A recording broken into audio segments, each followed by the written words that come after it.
இந்த உலகத்துக்கு வந்த தேவனை நாங்கள் உம்மை துதிக்கிறோம் சுவாமி. ஆண்டவர் நீர் பெரிய தேவனாய் இருக்கிற கர்த்தாவே, நீர் எங்களிடம் தங்கத்தையோ வைரத்தையோ வெள்ளியோ நீர் கற்கவில்லை சுவாமி. நீர் எங்களிடம் கேட்டது எங்கள் இதயத்தையும் எங்கள் உள்ளத்தையும் மாத்திரம் கர்த்தாவே. ஆண்டவர் அதற்காக உமக்கு நாங்கள் நன்றிகளை செலுத்துகிறோம் சுவாமி. ஆண்டவர் நீர் பெரிய தேவனாய் இருக்கிற கர்த்தாவே.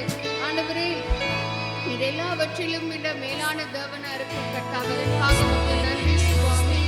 துதிக்கிறோம் கர்த்தாவே.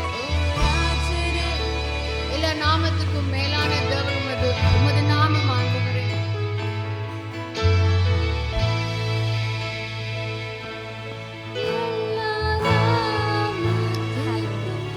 மேலானவராக இருக்கிறீர்கள் சுவாமி.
எந்த நிலைமையில நாங்கள் நிற்கிறோமோ ஆண்டவர் உமது கிருபை இல்லாமல் ஆண்டவர் எங்களால் செய்ய முடியாது தகப்பனே.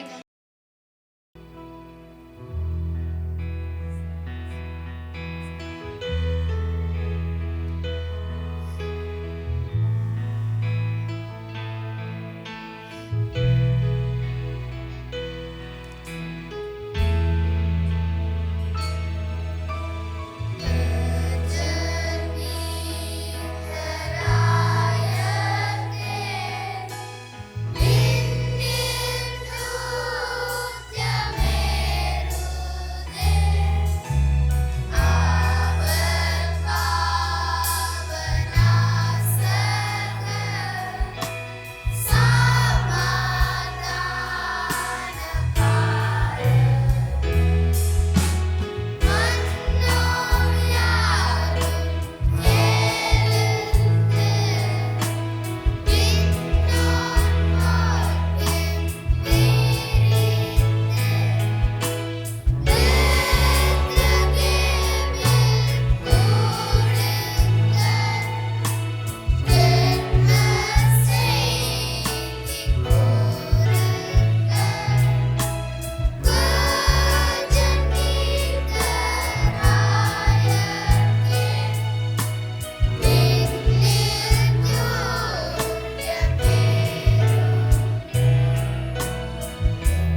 நல்லது.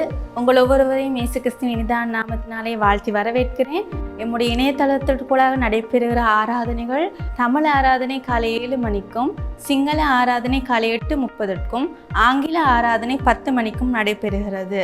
அதே போலவே நேரிலே சபைக்கு வந்து தேவனை தொழுது கொள்ள விரும்புவீர்களானால் கிருளப்பனையில் இருக்கிற கல்வாரி சபையிலே நீங்கள் எங்களோடு கூட இணைந்து கலந்து கொள்ள முடியும். அங்கு நடைபெறுகிற ஆராதனைகள் தமிழ் ஆராதனை காலை 7 மணிக்கும், சிங்கள ஆராதனை காலை 10:30க்கும், ஆங்கில ஆராதனை காலை 10 மணிக்கும் நடைபெறுகிறது. அதே போல் இணையதளத்தினூடாக உங்களால் எங்களோடு கலந்து கொள்ள முடியாவிட்டால் வாட்ஸ்அப் ஊடாக ஆடியோக்களை கேட்டு நீங்கள் தேவனை துதிக்க முடியும். ஆகவே திரையிலே காணப்படுகிற இந்த எண்ணிற்கு உங்களது பெயரையும் உங்களது தொலைபேசி இலக்கத்தையும் நீங்கள் அனுப்புவீர்களானால் எங்களால் முடியும். ஆராதனை ஆடியோக்களை உங்களுக்கு அனுப்பி வைக்க நீங்கள் அதில் கேட்டு தேவனை ஆராதிக்க முடியும். அதே போலவே உங்களுக்கு ஜெப தேவைகள் எதுவும் தேவையாயின், ஆலோசனைகள் தேவையாயின் இந்த வாட்ஸ்அப் இலக்கத்திற்கு உங்களால் அழைக்க முடியும். எம்முடைய ஊழியர்கள் உங்களுக்காக ஜெபிக்கவும் ஆலோசனைகள் அளிக்கவும் ஆயத்தமாக இருக்கிறார்கள். அதே போலவே இப்பொழுது தேவனுடைய வார்த்தையை கேட்பதற்காக நாங்கள் ஆயத்தமாக இருப்போம். நல்லது. இன்று நாளில் கூட என்னுடைய பிரசங்கம், நான் உங்களோடு கூட கதைக்கு இருக்கிறதான காரியம் மெய்யான ரட்சிப்பு. மெய்யான ரட்சிப்பு. நான் இன்றைய நாள் இந்த தலைப்பின் கீழே நான் விரும்புகிறேன் கர்த்தருடைய வார்த்தையை உங்களிடத்தில் கதைப்பதற்கு. நாங்கள் திருப்பிக் கொள்வோம் லூக்கா 19வது அதிகாரம் 1ஆம் வசனம் தொடக்கம் 10ஆம் வசனம் வரை. லூக்கா 19வது அதிகாரம் 1ஆம் வசனம் தொடக்கம் 10ஆம் வசனம் வரை ஒரு கதாபாத்திரம், எங்கள் எல்லாத்துக்கும் பரிச்சயமான, நாங்கள் எல்லாரும் அறிந்த ஒரு கதாபாத்திரம். அவருடைய வாழ்க்கையிலிருந்து நாங்கள் இன்றைக்கு காரியங்களை நாங்கள் கற்றுக்கொள்ளப் போகிறோம். நாங்கள் எல்லாரும் ஒரு விசை எழுந்திருந்து நாங்கள் கர்த்தருடைய வார்த்தை கனத்தோடு கூட நாங்கள் எழுந்திருந்து நாங்கள் வாசிப்போம். லூக்கா 19வது அதிகாரம் 1 தொடக்கம் 10ஆம் வசனம் வரை நாங்கள் ஒவ்வொருவரும் எழுந்திருந்து பயத்தோடு நாங்கள் கர்த்தருடைய வார்த்தையை நாங்கள் வாசிப்போம். அவர் எரிகோவில் பிரவேசித்து அதன் வழியாக நடந்து போகையில் ஆயக்காரனுக்கு தலைவரும் ஐஸ்வர்யவனுமாயிருந்த சகையு என்னப்பட்ட ஒரு மனுஷன் இயேசு எப்படியா பற்றவரோ என்று அவரை பார்க்க வகை தேடினான். அவன் குள்ளனாய் இருந்தபடியால் ஜனக்கூட்டத்தில் அவரை காணக்கூடாமல் அவர் போகும் வழியில் முன்னுக்கு ஓடி அவரை பார்க்கும்படி ஒரு காட்டத்தி மரத்தில் ஏறினான். இயேசு அந்த இடத்தில் வந்த போது அன்னார்ந்து பார்த்து அவனை கண்டு, சகையுவே, நீ சீக்கிரமாய் இறங்கி வா, இன்றைக்கு நான் உன் வீட்டிலே தங்க வேண்டும் என்றார். அவர் சீக்கிரமாய் இறங்கி சந்தோஷத்துடனே அவரை அழைத்து கொண்டு போனான். அதை கண்ட யாவரும் இவர் பாவியான மனுஷரிடத்தில் தங்கும்படி போனார் என்று முறுமுறுத்தார்கள். சகையு நின்று கர்த்தரை நோக்கி, ஆண்டவரே, என் ஆஸ்தியில் பாதியை ஏழைகளுக்கு கொடுக்கிறேன். நான் ஒருவனிடத்தில் ஏதாகிலும் அநியாயமாய் வாங்கினது உண்டானால் நாளம் தரையாக திரும்பி செலுத்துகிறேன் என்றான். இயேசு அவனை நோக்கி, இன்றைக்கு இந்த வீட்டுக்கு ரட்சிப்பு வந்தது, இவனும் ஆபிரகாமுக்கு குமாரனுமாயிருக்கிறானே.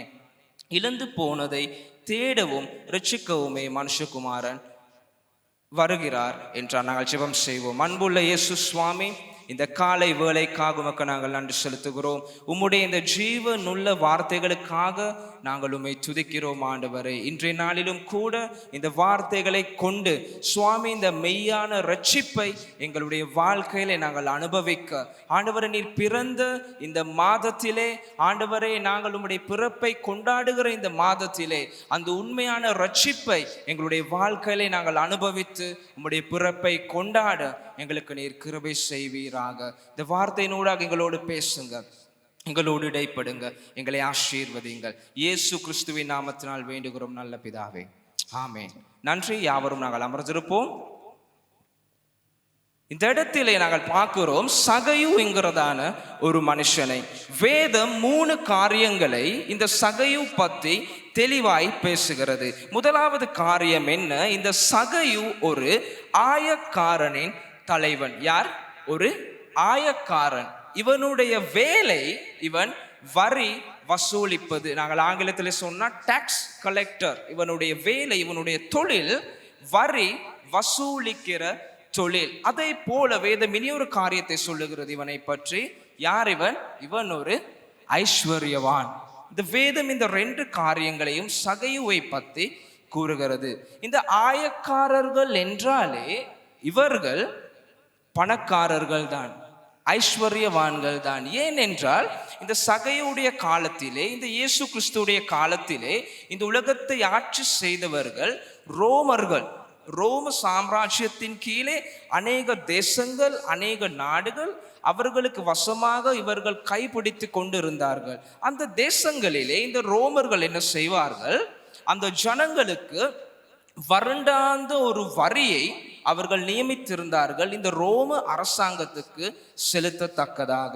சில வேளை இந்த ஜனங்களுக்கு இந்த ரோமர்கள் நியமித்த இந்த வரியை கட்டி முடிக்க அவர்களினால் இயலாமல் இருந்தது. அதற்கு காரணம் ஒரு சில வேளை அவர்களுடைய வருமானத்துக்கு மீறியதான ஒரு பணத்தை இவர்கள் வருடாந்தம் இந்த ரோம அரசாங்கத்துக்கு இவர்கள் செலுத்தணும். அப்படியாப்பட்ட இருக்கிற ஒரு சூழ்நிலையில இந்த சகையுவை போல ஐஸ்வர்யவான்கள், நல்ல வசதி உள்ள பணக்காரர்கள் என்ன செய்வாங்க? ஒரு பகுதியை தேர்வு செய்து அந்த பகுதியில் இருக்கிற அந்த ஜனங்களுடைய பணத்தை, அந்த வறண்டாந்த பணத்தை சகையுங்கிறதான அதே மாதிரி ஐஸ்வர்யவான்கள் போயிட்டு ரோம் அரசாங்க இடத்திலே அவர்கள் செலுத்துவார்கள். செலுத்தி என்ன செய்வார்கள்? மாதாதும் இந்த ஜனங்களிடத்திலே வந்து ஒரு ஒரு வட்டியோடு கூட சேர்த்து அந்த பணத்தை இவர்கள் அறவிடுவார்கள். அப்படி செய்யும் வேளையிலே என்ன நடக்கும்?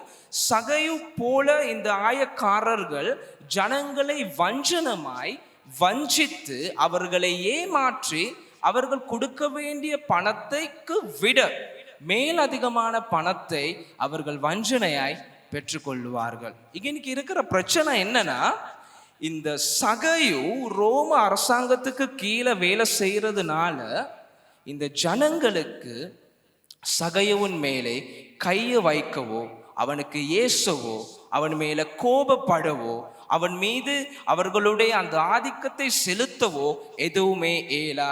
ஏனா சகையு ஒரு அரசாங்க ஊழியன். இந்த அரசாங்க ஊழியன் மேலே கைகளை வைத்தால் ரோம அரசாங்கம் சும்மா இருக்காது பார்த்து கொண்டு.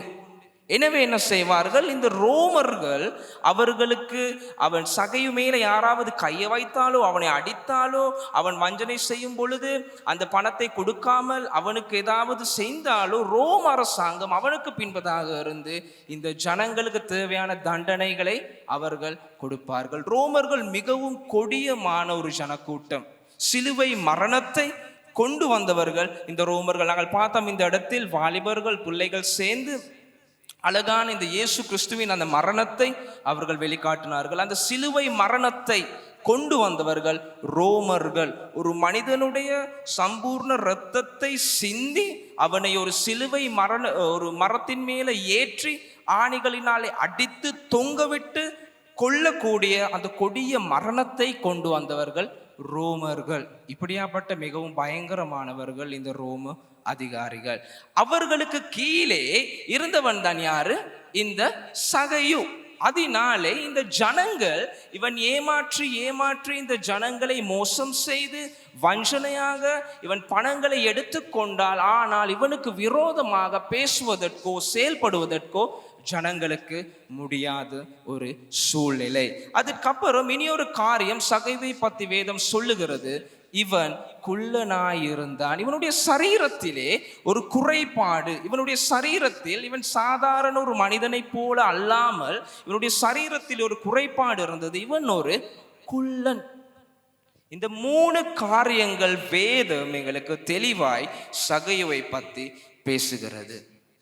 இப்படி இருக்கத்தக்க ஒரு நாள் இவன் கேள்விப்படுகிறான், இயேசு கிறிஸ்து இந்த எரிகோ பட்டணத்தின் வழியால் வருகிறார் என்பதாக. இன்னைக்கு நாங்கள் பார்க்க வேண்டிய, கவனிக்க வேண்டிய மிக முக்கியமான காரியம், இந்த சகையு இந்த இயேசுவை பார்க்க இவனுக்கு இருந்ததான ஆசை என்ன மாதிரி. இத பாருங்க, 2வது வசனம், 2வது வசனத்திலே கடைசி மன்னிக்கவும் 3வது வசனம், இயேசு எப்படியா பற்றவரோ என்று அவரை பார்க்க வகை தேடினான்.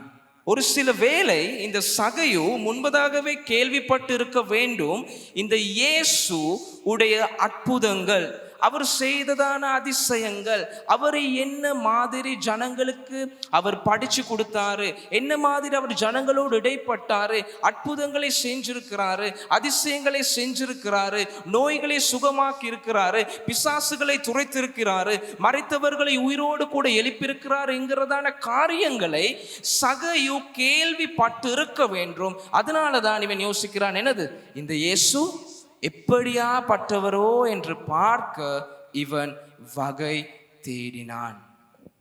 அன்பானவர்களே, இந்த காலை வேளையில நாங்கள் இயேசுவை தேட எங்களுக்கு இருக்கிறதான வாஞ்சை, அந்த ஆசை என்ன மாதிரி? இன்னைக்கு சில வேளை நாங்க இந்த சகைவேல் போல இல்லை. அவன் இயேசு இந்த 3வது வசனம் வரை சகையோ எந்த விதமான ஆசீர்வாதத்தையோ, எந்த விதமான நன்மையோ, எந்த விதமான கிருபையோ இயேசுவிடத்தில் பெற்றுக்கொள்ளவில்லை.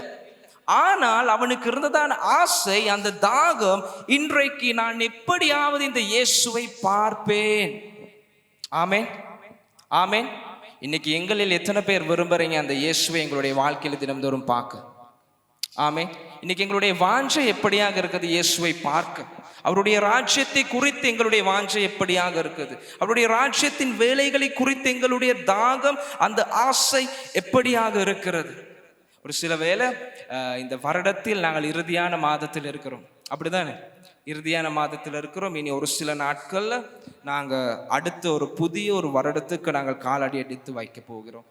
சில வேளை நாங்கள் இப்பவே நினைச்சிருப்போம், அடுத்த வருஷம் நான் செய்கிற ஊழியத்திலிருந்து கொஞ்சம் நான் ஒரு பிரேக் ஒன்று எடுத்தா நல்லோம் அப்படின்னு. சின்ன ஒரு பிரேக் ஒன்று எடுத்து நான் கொஞ்சம் நான் ஃப்ரீயாக இருந்தால் நல்லோம் அப்படின்னு சில வேளை இப்பயே நாங்கள் நினச்சிருப்போம். நான் பாஸ்டரோட கொஞ்சம் கதைச்சு நான் சொல்லணும், அடுத்த வருஷம் பாஸ்டர் என்னைய கொஞ்சம் இதிலேருந்து கொஞ்சம் ரிலீஸ் ஆகுங்க, நான் கொஞ்சம் ஃப்ரீயாக நான் இருக்கிறேன் பாஸ்டர், எனக்கு கொஞ்சம் இப்படி இருக்க விடும். கர்த்தருடைய ராஜ்யத்தை குறித்து எங்களுக்கு இருக்கிறதான தாகம் என்ன மாதிரி?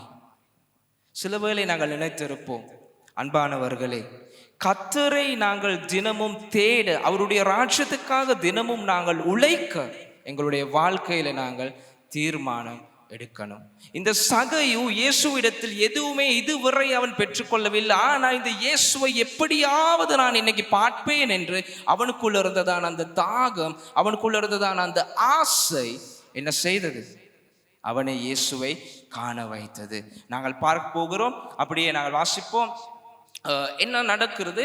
அவன் பாருங்க, அந்த 3வது வசனத்தில் வகை தேடினான். அவன் குள்ளனாய் இருந்தபடியால் ஜனக்கூட்டத்தில் அவரை காணக்கூடாமல் அவர் போகும் வழியை முன்னுக்கு ஓடி அவரை பார்க்கும்படி ஒரு காட்டத்தி மரத்தின் மேலே ஏறினான். என்ன நடக்குது? சகையு இயேசுவை பார்க்க அவனுக்கு இருந்ததான அந்த ஆசை, அந்த வாஞ்சை என்ன நடக்குது? அவனுக்கு இருந்ததான, அவனுடைய சரீரத்தில் இருந்ததான அந்த தடைகள், அந்த பலவீனங்கள், அதை எல்லாத்தையும் ஒரு புறமாய் வைத்து அந்த தடைகளை மீறி அவன் ஓடுகிறான். இயேசுவை எப்படியாவது இன்றைக்கு நான் பார்த்தே தீருவேன். ஆமென், ஆமென். இன்னைக்கு எத்தனை பேர் சொல்றீங்க, என்ன தடை வந்தாலும் நான் இன்றைக்கு அந்த இயேசுவை பார்க்க போகிறேன்? ஆமென், ஆமென். இயேசுவை நான் பார்க்க போகிறேன். எங்களுடைய வாழ்க்கையில என்ன தடைகள், என்ன பிரச்சனைகள், எங்களுடைய சூழ்நிலை எதுவாக இருந்தாலும் எங்களுடைய ஒரே நோக்கம் இயேசுவை பார்ப்பது மாத்திரம்தான். நான் நினைக்கிறேன் இந்த இடத்தில் சகையுக்கு 2 தடைகள் இருந்திருக்கலாம். முதலாவது தடை நாங்கள் எல்லாத்துக்கும் தெரியும், இவன் சரீரத்திலே ஒரு குள்ளமான ஒரு நபர். எனவே இந்த திரளான ஜனங்கள் மத்தியிலே இயேசுவை காண அவனுக்கு முடியாது. அதனாலே ஒருவேளை மரத்தின் மேலே ஏறி அவன் இயேசுவை பார்க்க முயற்சித்திருப்பான். 2வது காரியம், இந்த ஜனங்கள் வேணுமென்னே இந்த சகையுவை இயேசுவை காட்டாமல் என்ன செய்திருப்பார்கள்? சில வேளை மறைத்திருப்பார்கள். நான் உங்களுக்கு முதல்ல நான் சொன்னேன், இந்த சகை எப்படியாப்பட்டவன்?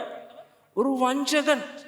இவன் ஜனங்களை நசுக்கி, அவர்களை மிதிக்கி, அவர்களிடத்தில் இருக்கிறதான பணத்தை வஞ்சனையாக எடுக்கக்கூடியவன். ஜனங்களுக்கு ஆனால் எதுவுமே செய்ய இயலாது. சிலவேளை இந்த ஜனங்கள் பார்த்து கொண்டு இருப்பாங்க, எப்பயாவது இவனுக்கு ஒரு நல்ல வேலைனா செய்வேன், தருணம் வர காட்டி பார்த்துக்கிட்டு இருந்திருப்பாங்க இந்த ஜனங்க. இதான் தருணம். என்னது? இதா இவனுடைய ஒரே நோக்கம், ஒரே வாஞ்சை என்னது? இப்பொழுது இயேசுவை பார்ப்பது. சில வேளை இந்த ஜனங்கள் வேணுமென்றே சகையுவை மறைத்திருப்பார்கள். அவனோ குள்ளன், அவனாலோ எதுவுமே செய்ய முடியாது. இந்த திரளான ஜனங்கள் என்ன செய்திருப்பார்கள்? அவனை வேணுமென்று இயேசுவிடத்தில் போக, அவரை பார்க்க விடாமல் தடை செய்திருப்பார்கள். ஆனால் சகையோ இந்த எல்லாம் தடைகளையும் அவன் ஒதுக்கிவிட்டு அவன் முன்பதாக ஓடி போயிட்டு ஒரு காட்டத்தி மரத்தில் ஏறினான். சில வேளை கர்த்தரை காணக்கூடாதபடிக்கு எங்களுடைய வாழ்க்கையில் அநேக தடைகள் இருக்கலாம். இந்த வேளை சில வேளை எங்களுடைய சரீர பலவீனங்கள், எங்களுடைய சரீர நோய்கள், சில வேளை எங்களுடைய குடும்ப சூழ்நிலை, எங்களுடைய குடும்பம் சில வேளை எங்களுக்கு தடையாக இருக்கலாம் இயேசுவிடத்தில் வாரதற்கு. சில வேளை எங்களுடைய வேலையாக இருக்கலாம். சில பேருக்கு ஞாயிற்றுக்கிழமை கர்த்தரை ஆராதிக்க முடியாது, எங்களுடைய வேலை நிமித்தமாக. பல தடைகள் எங்களை சூழ்ந்து இருக்கலாம். ஆனால் எங்களுடைய ஒரே நோக்கம், எங்களுடைய வாழ்க்கையில் இயேசுவை நான் பார்ப்பது. நான் நினைக்கிறேன் சகையு தன்னுடைய வாழ்க்கையில் எடுத்த மிக முக்கியமான தீர்மானம் என்னது தெரியுமா? இயேசுவை எப்படியாவது நான் இன்றைக்கு பார்க்க போகிறேன், எப்படியாவது இன்னைக்கு நான் பார்க்க போகிறேன். அவனுடைய வாழ்க்கையில் அவன் எடுத்த மிக சிறந்த தீர்மானம் இயேசுவை தன்னுடைய வாழ்க்கையிலே பார்ப்பது. சில வேளை நாங்கள் இருக்கிற சூழ்நிலைகள் எங்களுடைய வாழ்க்கைக்கு எதிர்மாறானதாக இருக்கலாம். நாங்கள் இருக்கிற நிலைமை, எங்களுடைய குடும்ப சூழ்நிலை,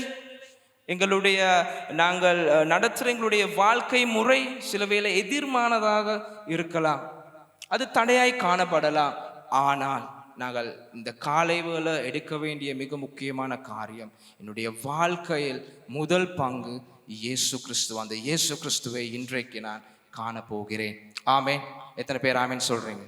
ஆமென். அந்த இயேசு கிறிஸ்துவை நாங்கள் காண்பதே எங்களுடைய வாழ்க்கையில் முதல் காரியமாக நாங்கள் வைத்துக் கொள்ள வேண்டும். அதுக்கப்புறம் என்ன நடக்கிறது பாருங்க. இந்த 5வது வசனம் மிக மிக மிக முக்கியமான வசனம், எனக்கு மிக பிடிச்ச ஒரு வசனம் பாருங்க. இயேசு அந்த இடத்தில் வந்த போது அன்னார்ந்து பார்த்து அவனை கண்டு, சகையுவே, நீ சீக்கிரமாய் இறங்கி வா, இன்றைக்கு நான் உன் வீட்டிலே தங்க வேண்டும் என்றார். இந்த வசனத்திலே நான் 3 அதிசயங்களை பார்க்கிறேன். 3 அதிசயம் இந்த வசனத்துக்குள்ளாக நான் பார்க்கிறேன். முதலாவது அதிசயம், இயேசு கிறிஸ்து சகையுவை கண்டார். இவ்வளவு திரளான ஜனங்கள் இயேசு கிறிஸ்துவை சூழ்ந்து, இந்த திரளான ஜனங்கள் இயேசு கிறிஸ்துவோடு இருக்கும் பொழுது இயேசு கிறிஸ்து கண்டது யார? சகையுவ. இது அதிசயமா இல்லையா? இது அதிசயமா இல்லையா? இது மிக பெரிய ஒரு அதிசயம். இவ்வளவு திரளான ஜனங்கள் இயேசு கிறிஸ்துவோடு கூட நெருக்கத்திலே நெருங்கி இருக்கும் பொழுது இயேசு கிறிஸ்து கண்டது இந்த சகையுவை மாத்திரம். ஏன்? இயேசு கிறிஸ்து கண்டார் அவனுடைய உள்ளத்தை. ஆமென், ஆமென். எங்களுடைய இயேசு கிறிஸ்து எங்களை காண்கிறவர். இந்த பார்ப்பதற்கும் காணுவதற்கும் பெரிய ஒரு வித்தியாசமே இருக்குது. நாங்கள் பார்க்கிறதுக்கும் காணுவதற்கும் பெரிய ஒரு வித்தியாசமே இருக்குது. பார்ப்பது என்றால் என்ன? எங்களுடைய கண்களினாலே நாங்கள் பார்ப்பது, எங்களுக்கு விளங்குற காரியம். இந்த வட்டாரத்துக்குள்ள, இந்த பில்டிங்குள்ள இருக்கிற காரியங்கள் எங்களுக்கு விளங்குது. காணுவது என்றால் என்ன? பார்ப்பதை விட ஒரு படி மேல காணுவது, உள்ளுக்கு இருக்கிற விஷயங்களை காணுவது. இயேசு எங்களை காண்கிற தெய்வம். சகையு இயேசுவை பார்க்க ஆசையாய் மரத்தின் மேலே ஏறினான். இயேசு சகையுவை கண்டார். சகையுதான் இயேசுவை பார்க்க ஆசையாய் ஏறினான். ஆனால் இயேசு கிறிஸ்து சகையுவை கண்டார், அவருடைய உள்ளத்தை கண்டார். இன்னைக்கு இயேசு கிறிஸ்து எங்களுடைய உள்ளத்தை காண்கிற தெய்வம். ஆமென், ஆமென். சில வேளை நாங்கள் நினைப்போம், என்னுடைய பிரச்சனைகள், எனக்கு இருக்கிறதான என்னுடைய கண்ணீர்கள், என்னுடைய வேதனைகள், என்னுடைய இந்த தனிமை சுபாவம் யாருக்குமே விளங்காது. என்னை பற்றி விசாரிக்க யாருமே இல்லை, என்னை பற்றி தேடி பார்க்க யாருமே இல்லை, என்னை பற்றி என்ற விஷயங்களை சொல்வதற்கு எனக்கு யாருமே இல்லை. ஒரு சில வேளை நாங்கள் ஒடுக்கப்பட்டு வெறுமையாகி நாங்கள் மனக்லாசியத்தோடு நாங்கள் வேதனையோடு கூட நாங்கள் இருக்கலாம். ஆனால் இயேசு கிறிஸ்து எங்களை காண்கிற தெய்வம், எங்களை காண்கிற ஒரு தெய்வம் இன்றைக்கும் எங்களோடு கூட இருக்கிறார். ஆமென், ஹல்லேலூயா. அந்த இயேசு கிறிஸ்து எங்களை காண்கிற தெய்வம், எங்களுடைய உள்ளத்தை அறிந்திருக்கிற தெய்வம், என்னுடைய உள்ளத்தை அறிந்து என்னுடைய உள்ளத்தில் இருக்கிறதான காரியங்களை விசாரிக்கிறதான ஒரு தெய்வம் இயேசு கிறிஸ்து. அந்த இயேசு கிறிஸ்து எங்களை காண்கிறவர். ஆமென், ஆமென். அந்த இயேசு கிறிஸ்து சகையுவை கண்டார். இந்த நாட்களில் இலங்கை பிரஜைகளாக நாங்கள் மிகவும் பெரிதான ஒரு அனர்த்தத்துக்கு முகம் கொடுத்து மிகவும் ஒரு கஷ்டமான சூழ்நிலையில் நாங்கள் எல்லாம் இருக்கிறோம். அநேக பேருக்கு தன்னுடைய பெற்றோர்களை அவர்கள் இழந்திருக்கிறார்கள், அநேக பேர் தன்னுடைய பிள்ளைகளை இழந்திருக்கிறார்கள், அநேக பேர் தன்னுடைய உறவினர்களை இழந்திருக்கிறார்கள், தன்னுடைய இல்லங்களை இழந்திருக்கிறார்கள். தான் கஷ்டப்பட்டு சம்பாரிச்சு கட்டி எழுப்பின தன்னுடைய வியாபார ஸ்தானங்கள், வியாபாரங்கள் அப்படியே உடைந்து போய் ஒரு மனக்லாசியத்தோடு வேதனையோடு வாழ்கின்றதான நாட்கள் இந்த நாட்கள். சில வேளை ஜனங்கள் கேட்பாங்க, யாரு தான் இருக்கா எங்களை பார்க்க, யாரு தான் இருக்கா எங்களை விசாரிக்க, யாரு தான் இருக்கா என்னுடைய தேவைகளை பார்த்து எனக்கு உதவி செய்ய. நான் உங்களுக்கு ஒரு விஷயத்தை சொல்ல விரும்புகிறேன். எங்களை காண்கிற ஒரு தெய்வம் அவர் எங்களோடு கூட இருக்கிறார். ஆமென். எங்களை காண்கிற தெய்வம் அந்த இயேசு கிறிஸ்து இன்றைக்கு எங்களோடு கூட இருக்கிறார். அடுத்ததாக என்ன நடக்குது? அவர் நின்று அவனை கண்டு, சகையுவே நீ சீக்கிரமாய் இறங்கி வா. இரண்டாவது அதிசயம், இயேசு சகையுடைய பெயரை சொல்லி அழைக்கிறார். சகையுவே. இயேசு சகையுடைய பெயரை அறிந்திருந்தார். இயேசு கிறிஸ்து இன்றைக்கும் உங்களையும் என்னையும் தனித்துவமாய் அவர் அறிந்திருக்கிறார். நாங்கள் சொல்லுவோம், அக்கு வேறாய் ஆணி வேறாய் தேவன் அறிந்திருக்கிறார் எங்களை தனித்துவமாய். நான் யார் என்பதாக தேவன் என்னை அறிந்த தேவனாய் இருக்கிறார். என்னுடைய பெயரை சொல்லி என்னை அழைக்கும் தெய்வமாய் இயேசு இருக்கிறார்.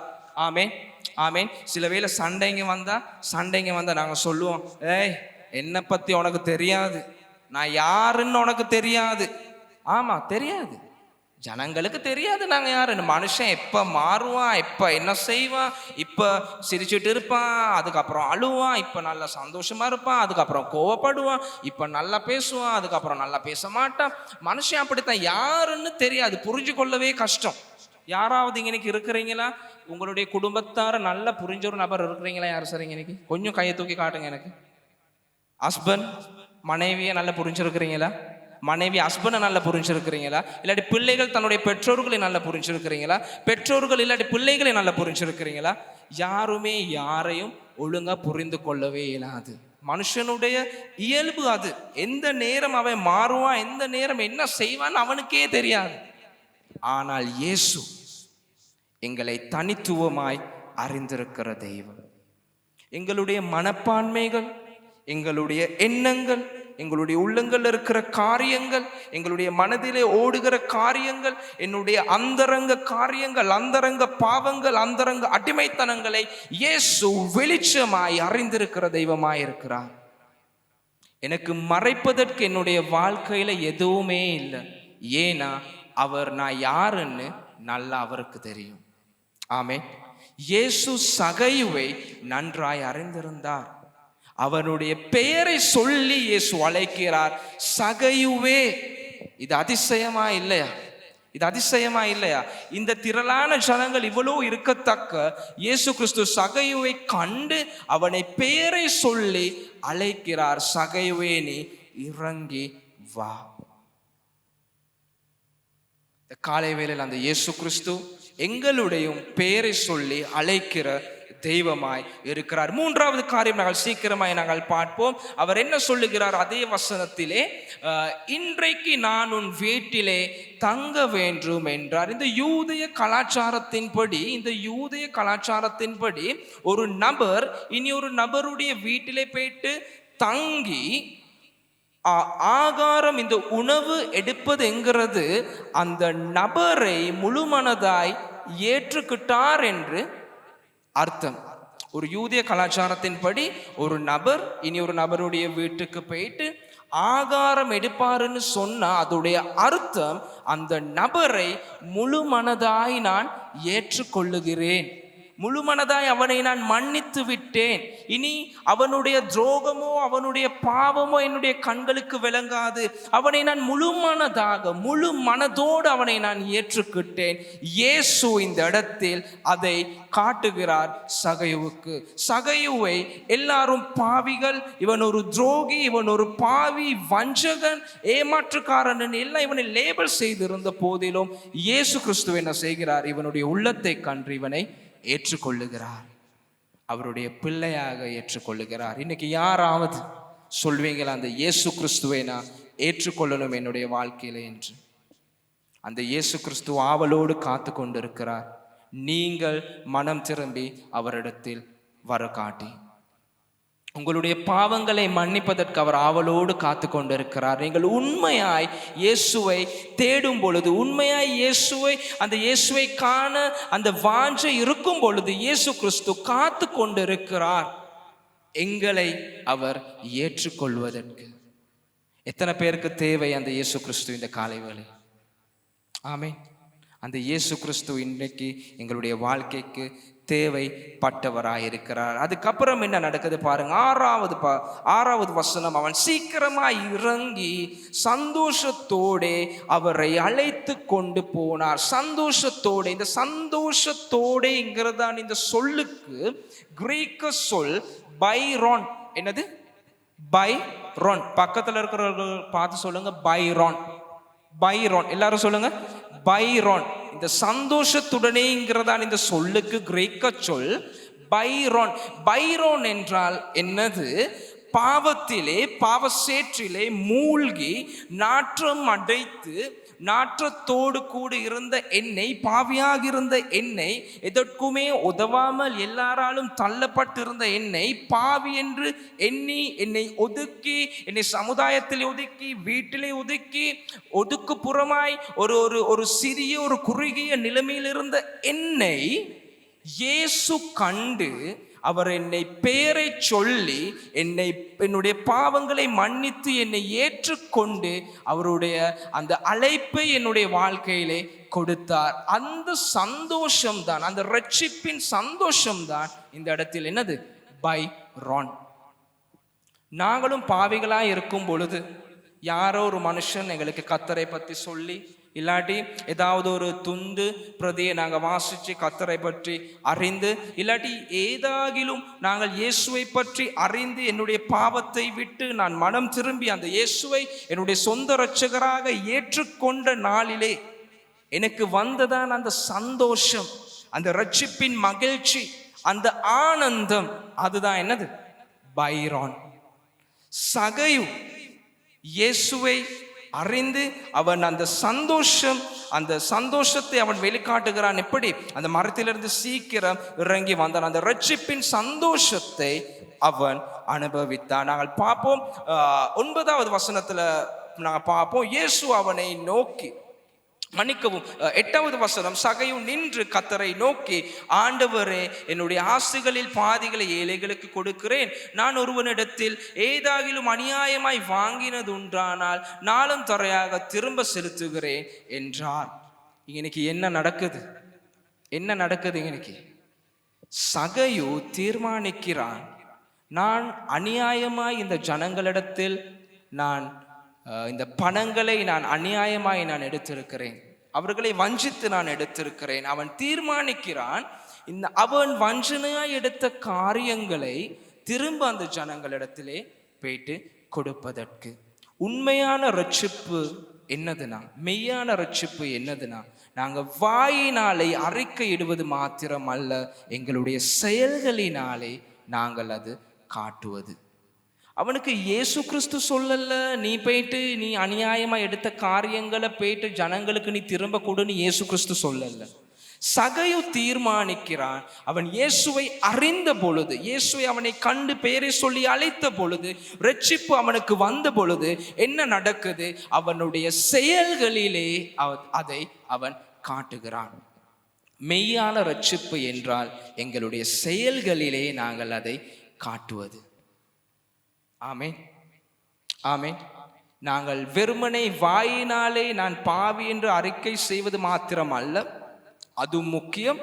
ஆனால் எங்களுடைய செயல்களிலே எங்களுடைய ரட்சிப்பின் அந்த சந்தோஷத்தை, அந்த ரட்சிப்பின் அந்த மாதிரியை நாங்கள் பிறருக்கு காட்ட வேண்டும். இதுதான் மெய்யான ரட்சிப்பு. பாருங்க, இயேசு கிறிஸ்து ஒரு பயங்கரமான ஸ்டேட்மெண்ட் ஒன்னே இந்த இடத்தில் வைக்கிறார். 9வது வசனம், இயேசு அவனை நோக்கி, இன்றைக்கு இந்த வீட்டுக்கு ரட்சிப்பு வந்தது, இன்றைக்கு தான் ரட்சிப்பு வந்திருக்குது இந்த வீட்டுக்கு. ஏன்? அவனுடைய செயல்களினாலே அவன் அந்த ரட்சிப்பை உறுதி செய்தான். அவனுடைய செயல்களினாலே அவன் உறுதி செய்தான், நான் இன்றைக்கு அந்த இயேசு கிறிஸ்துவை முழுமனதாய் நான் ஏற்றுக்கொண்டிருக்கிறேன்.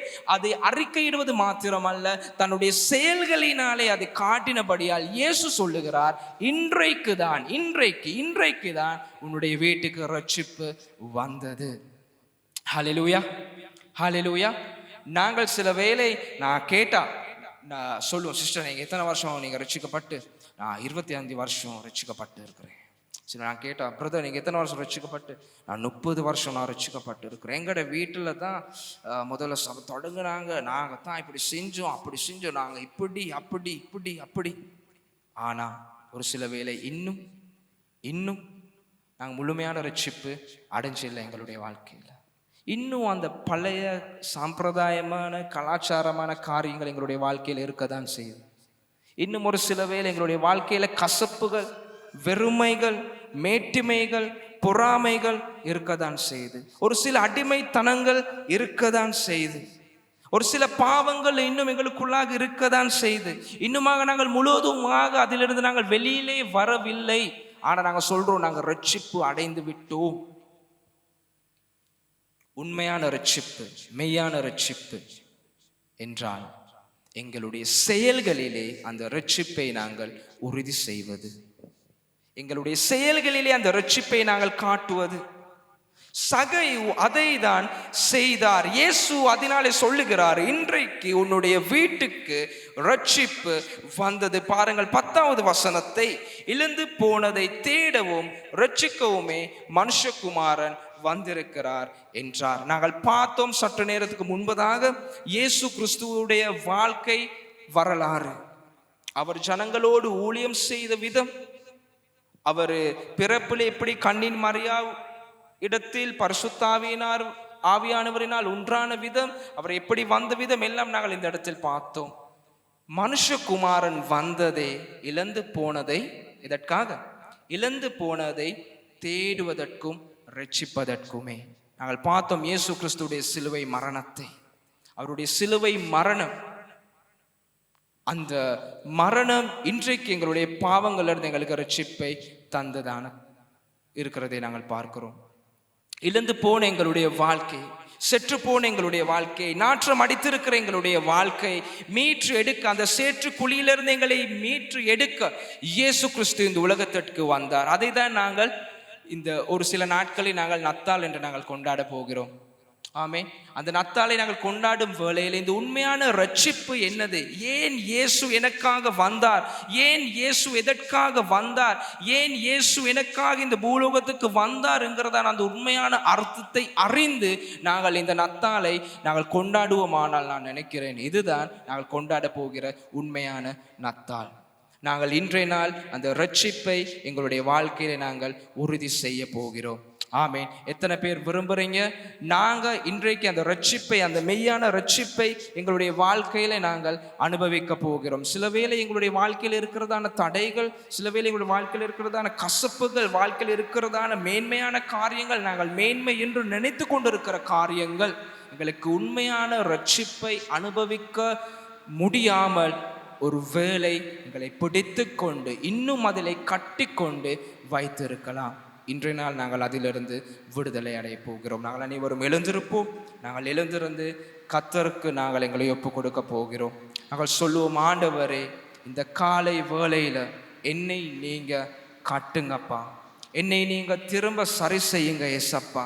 நாங்கள் எங்களை முழுவதுமாக ஒப்பு கொடுப்போம். எல்லாரும் எழுந்திருந்து எங்களுடைய சிந்தனைகளை ஒருநிலைப்படுத்தி நாங்கள் சொல்லுவோம், ஆண்டவரே, இந்த ரட்சிப்பு, இந்த உண்மையான ரட்சிப்பை என்னுடைய வாழ்க்கையிலே நான் அனுபவிக்க போகிறேன். ஆண்டவரே, இந்த உண்மையான ரட்சிப்பு என்னுடைய வாழ்க்கைக்கு தேவை. இயேசுவே, நீங்கள் என்னை, ஆண்டவரே, நீங்கள் என்னை சரி செய்து என்னுடைய வாழ்க்கையை, ஆண்டவரை, சரி செய்ய வேண்டிய இடங்களை சரி செய்து, ஆண்டவரை, என்னை நீங்கள் இன்றைய நாள், ஆண்டவரை, உம்மை காண எனக்கு உதவி செய்யுங்கள். ஆண்டவரே, உம்மை காண எனக்கு உதவி செய்யுங்கள். இயேசுவே, நாங்கள் சொல்லுவோம், ஆண்டவரே, என்னை நீங்கள் சரி செய்யுங்கள். ஆண்டவரே, ஒரு குயவன் கையில் உள்ள களிமண்ணை போல நாங்கள் இந்த காலை வேளையில் இருக்கிறோம். எங்களை நாங்கள் கர்த்தருக்கு ஒப்பு கொடுப்போம். இந்த காலை வேளை நாங்கள் சொல்லுவோம், ஆண்டவரே, என்னை நீங்கள் சரி செய்யுங்கப்பா. நான் விரும்புகிறேன் என்னை உமக்கு ஒரு உகர்ந்த பாத்திரமாய் தருவதற்கு. ஆண்டவரே, என்னுடைய பாத்திரம் அது தவறி இருக்கிறது, என்னுடைய பாத்திரம் அது உடைந்து இருக்கிறது, என்னுடைய பாத்திரம் இன்னும் ஒரு சில கோளாறுகள் இருக்கிறது. ஆண்டவரே, என்னுடைய பாத்திரத்தை நீங்கள் உடையுங்க. இந்த காலை வேளையில் உடையுங்கள் ஆண்டவரே. இந்த காலை வேளை ஒரு சில வேளை எங்களை நாங்கள் கட்டுப்படுத்தி கொண்டு இருப்போம். எங்களை நாங்கள் உடைக்க விருப்பம் இல்லை, எங்களை நாங்கள் பதப்படுத்துவதற்கு விருப்பம் இல்லை. அந்த கட்டுகளிலிருந்து இந்த வேளை நாங்கள் வெளியே வரும். நாங்கள் சொல்லுவோம், ஆண்டவரே, என்னை நீங்கள் சரி செய்யுங்க. இந்த காலை வேளையில் என்னை நீங்கள் சரி செய்யுங்கப்பா. இந்த காலை வேளையில் நான் விரும்புகிறேன் உமக்கு ஏற்ற ஒரு பாத்திரமாய் மாற. ஆண்டவரே, சகையுவை போல அந்த உண்மையான ரட்சிப்பை என்னுடைய வாழ்க்கையில் அனுபவிக்க நான் விரும்புகிறேன். இயேசுவே, நீங்கள் என்னை தொடுங்க. இந்த காலை வேளையில்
தவறிய பாத்திரம் நான், தவறிய பாத்திரம் நான், தவறுகள் நீக்கி என்னை தகுதியாய் நிறுத்திடுமே.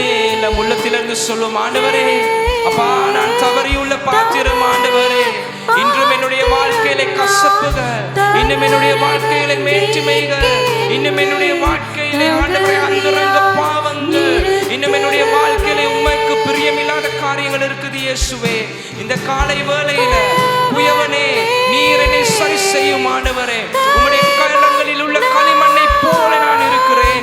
என்னை நீங்கள் சரி செய்யுங்கள். இயேசுவே, நான் சொல்லும், ஆண்டவரே, என்னை நீங்கள் சரி செய்யுங்கள். குயவன் நீர், களிமண்ணானும் சித்தம் நிறைவேற்றுமே.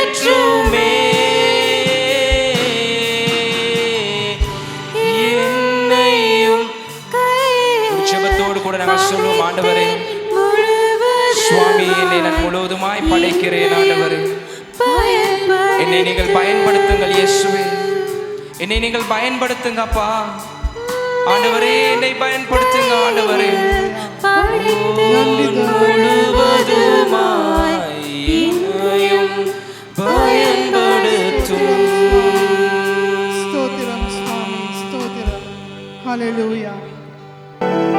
இப்பொழுது என்னுடைய தேவனுடைய கிருபையும் குமாரனுடைய அன்பு பாசம் பரிசுத்த ஆவியானுடைய வழிநடத்தலும் இன்று மீண்டும் எப்பொழுதும் எங்களோடு இருப்பதாக.